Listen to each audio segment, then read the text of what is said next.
आइए मित्रों, हमारे YouTube चैनल स्वाध्याय में आपका हार्दिक स्वागत अभिनंदन। आज हम आपके लिए लेकर आए हैं महाभारत का दिव्य उपदेश इस शीर्षक पर प्रेरणादायक ज्ञानवर्धक ज्ञान चर्चा।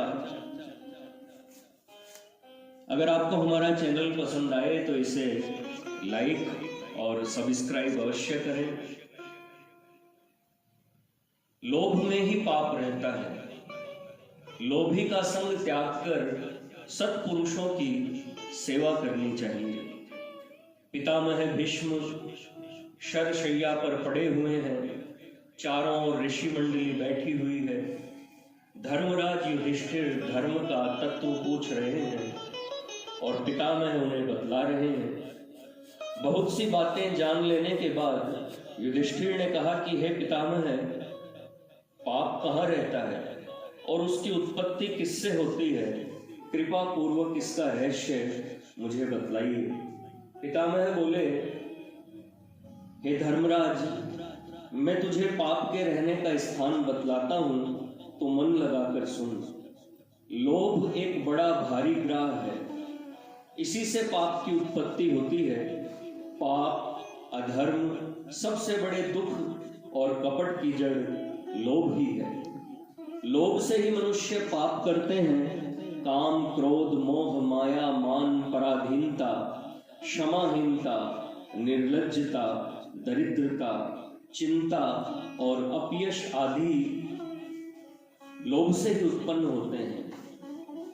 भोगों में आसक्ति, अति तृष्णा, बुरे कर्म करने की इच्छा, कुल विद्या धन का मद, समस्त प्राणियों से वैर, सबका तिरस्कार, सबका अविश्वास, सबके साथ टेढ़ापन, पर धन हरण, पर स्त्री गमन, वाणी से चाहे सो बक उठना, मन में चाहे सो सोचना, किसी की भी निंदा करने लगना, काम के वश में हो जाना, पेट परायण होना, बिना मौत मरना, ईर्ष्या, डाह करना, झूठ बोलने को मजबूर होना, जीभ के स्वाद के वश में होना, बुरी बातें सुनने की इच्छा करना, पर निंदा करना, अपनी बड़ाई मारना, मत्सरता, द्रोह, कुकार्य, सब तरह के साहस और न करने योग्य काम भी कर बैठना आदि अनेक दुर्गुणों की लोभ से ही उत्पत्ति होती है। जन्म से लेकर बुढ़ापे तक किसी भी अवस्था में लोभ का त्याग करना कठिन है। मनुष्य बूढ़ा हो जाता है, परंतु यह लोभ बूढ़ा नहीं होता। गहरे जल से भरी हुई नदियों का जल समुद्र में मिल जाता है, परंतु जैसे उस जल से समुद्र तृप्त नहीं होता, इसी प्रकार चाहे जितना धन प्राप्त हो जाने पर भी लोभ तृप्त नहीं हो सकता। लोभी मनुष्य की कामना कभी पूरी होती ही नहीं। लोभ के स्वरूप को देव, दानव, मनुष्य और कोई भी प्राणी ठीक ठीक नहीं जानते। मनस्वी पुरुष को उचित है कि वह ऐसे लोभ को पूर्ण रूप से जीत ले। मन को वश में न रखने वाले लोभी मनुष्यों में द्रोह, निंदा, हठीलापन और मत्सरता आदि दुर्गुण अधिकता से देखने में आते हैं। अनेक शास्त्रों को जानने वाले, दूसरों की शंका का समाधान करने वाले बहुश्रुत पंडित भी लोभ के वशीभूत होकर संसार में कष्ट ही पाते हैं। लोभी मनुष्य सदैव द्वेष और क्रोध में डूबे हुए होते हैं। श्रेष्ठ पुरुषों के शिष्टाचार से वे सर्वथा भ्रष्ट हो जाते हैं। उनके हृदय में क्रूरता और वाणी में मिठास भरा रहता है। भोले वाले लोग घास से ढके हुए कुएं की तरह प्राय उनसे धोखा खा जाते हैं। वे धर्म का वेश बनाकर दूसरों के मन को दुखाने वाले, धर्म का ढोंग रचने वाले, अनुदार और विश्वासघातक होते हैं।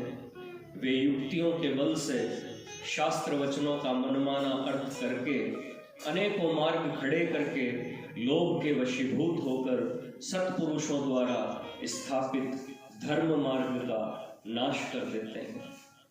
उनके स्वार्थ के कारण संसार की व्यवस्था में उलटफेर मच जाता है और लोग भी उनकी देखा देखी अधर्माचरण करने लगते हैं। हे युधिष्ठिर, दर्प, क्रोध, मद, हर्ष, शोक, अति अभिमान, ये सब दुर्गुण लोभी मनुष्यों में देखने में आते हैं। ऐसे पुरुषों को सदैव कुटिल जानकर उनसे बचना चाहिए। केवल सत्पुरुषों के सेवन से ही भलाई हो सकती है। हे राजन, सत्पुरुषों का बर्ताव बड़ा ही अनुकरणीय होता है। उनके पास रहकर तुम्हें अपने संदेह की निवृत्ति करनी चाहिए। उनके सत्संग से पुनर्जन्म अथवा परलोक का भय नहीं रहता। वे मांस मदिरा से सदा दूर रहने वाले सज्जन प्रिय और अप्रिय की प्राप्ति में निरंतर समान रहते हैं। वे श्रेष्ठ पुरुषों की सराहना करने वाले, जितेंद्रिय और सुख दुख को समान समझने वाले महानुभाव, नित्य सत्य के पालन में ही तत्पर रहते हैं। वे दान देकर अथवा किसी की भलाई करके प्रत्युपकार की इच्छा नहीं रखते। वे दयालु, संत, पितर, देवता और अतिथियों का सत्कार करने वाले होते हैं। विपद काल में भी धर्म को न छोड़ने वाले वे सज्जन सब प्राणियों के हित साधन में ही लगे रहते हैं और वे मांगने पर परोपकार के लिए अपने प्राणों तक की भेंट प्रसन्नता पूर्वक कर देते हैं। ऐसे शिष्ट पुरुषों को संसार का कोई भी पदार्थ या प्राणी सतपथ से चलायमान नहीं कर सकता। उनका चरित्र आदर्श धर्म भाव से भरा हुआ होता है और वे साधु पुरुषों के द्वारा आचरित धर्म का कभी लोप नहीं करते। उनसे किसी को उद्वेग नहीं होता, क्योंकि उनका लक्ष्य सदैव सब प्राणियों से निस्वार्थ और निष्कपट प्रेम करने का रहता है। ऐसे स्थिर बुद्धि अहिंसक सत्पुरुषों के संग का सभी को लाभ उठाना चाहिए। वे काम, क्रोध, ममता और अहंकार से सर्वथा शून्य होते हैं। इस प्रकार के मर्यादा पालक संतों से ही अपनी शंकाओं का समाधान कराना चाहिए।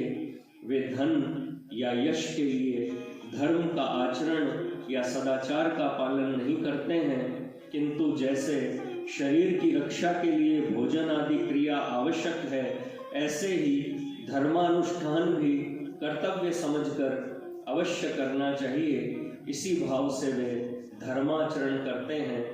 उन सदा संतुष्ट रहने वाले साधुओं में भय, क्रोध, मन की चपलता या शोक सर्वथा नहीं होता है। वे दूसरों को धोखा देने के लिए धर्म का स्वांग धारण नहीं करते हैं। उनका किसी अंश में भी कोई प्रयोजन छिपा हुआ स्वार्थ न होने से वे पाखंडी धर्म का आश्रय नहीं लेते हैं। वे लोभ या मोह से किसी भी निर्णय में भूल नहीं करते, क्योंकि वे सदैव पक्षपात रहित, धर्मशील, सत्यवादी और साफ कहने वाले होते हैं।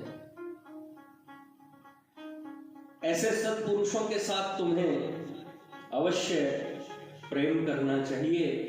वे लाभ होने से हर्ष नहीं मानते और हानि होने से खेद नहीं करते। वे ममता और अहंकार से शून्य रहकर सदा सत्व गुण में स्थित रहते हैं। उनकी सर्वत्र समदृष्टि हो जाने से वे सुख दुख, प्रिय अप्रिय अथवा जीवन मरण, इन सब को समान समझते हैं। वे दृढ़ पुरुषार्थी नित्य धर्म के मार्ग में ही स्थित रहते हैं। ऐसे महानुभाव पुरुषों की तुम्हें जितेंद्रिय और सावधान होकर सेवा करनी चाहिए। मित्रों, यह थी महाभारत का दिव्य उपदेश इस शीर्षक पर प्रेरणादायक ज्ञानवर्धक ज्ञान चर्चा।